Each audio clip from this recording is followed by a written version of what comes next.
Um, Moving on.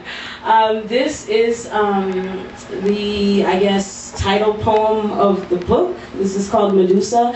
And so this was, it's funny that this was probably the last poem that I wrote, that I completed when I was doing the whole book.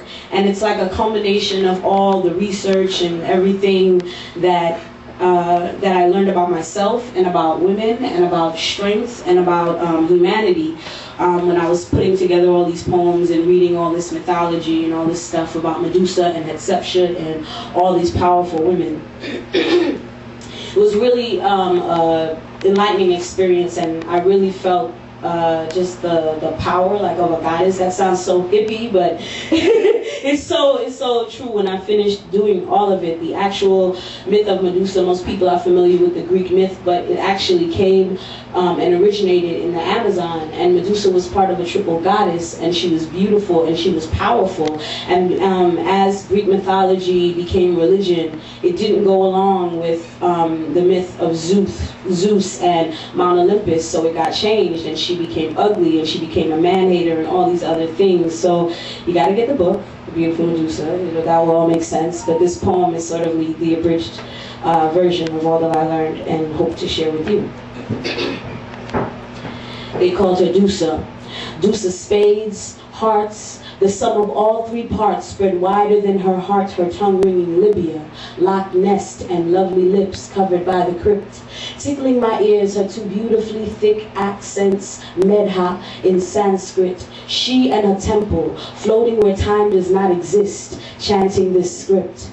The body is a trampled temple, transcend it. The body is a trampled temple, transcend it. They will bow low but never see it coming. I am the temple. Sex was just the door built of wood, be God, and fool's goals to hatchet my hut, hat set, shut up against my will, against my wall, in my eye, chiseling chastity, faster than forgotten fallacies and ties. On an altar he came behind, ties on an altar came behind sacrifice, and I am the temple. Sex was just the door on the third dawn, wrapped in the wisdom of timeless existence, the color of water. Before the third day when Mary Magdalene got called a whore, wood was wet, she was slipping, trying to barter time with ticking. We all wept at Calvary. We all tried to barter time with wine, witnessed drunken yoga, spoke in tongues of pride. So picture me any way you will, but remember to frame yourself and send my bricks and cervix to Sunday service with the crucifix. Generations have believed a myth.